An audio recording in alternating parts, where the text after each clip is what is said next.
আজকে আমরা ক্লাস 1 এর সহজ পাঠের অষ্টম পাঠ পড়ব। চলো তাহলে শুরু করি। ভোর হলো, ধোবা আসে, ওই তো লোকা ধোবা, গোড়া বাজারে বাসা, ওর খোকা খুব মোটা, গাল ফুলা। আচ্ছা, আমি তো এটুকু পড়ে দিলাম, বাকিটা তোমরা এটুকু পড়ে নিও। আর এখান থেকে কি কি প্রশ্ন উত্তর হতে পারে আমি সেটা লিখে রেখেছি, চলো তাহলে সেটা দেখে নিই। ভোর হলে কে আসে?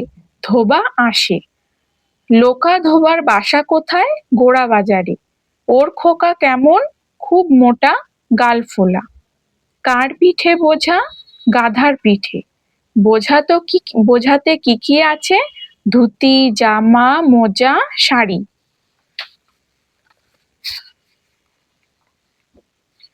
ওর খুড়ো কি বেচে? সুতো আর উল। মেশো কি বেচে ওর? ফুলের তোড়া। ধোবা কোথায় ধুতি কাচে? ডোবাতে।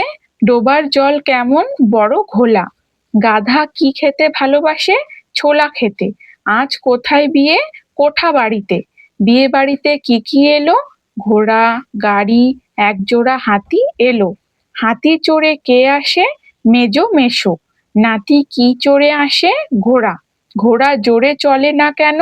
পায়ে ফোড়া তাই। ঠিক আছে, আজকে আমরা অষ্টম পাঠের যেটুকু প্রশ্ন উত্তর হয় সেটুকু পড়লাম।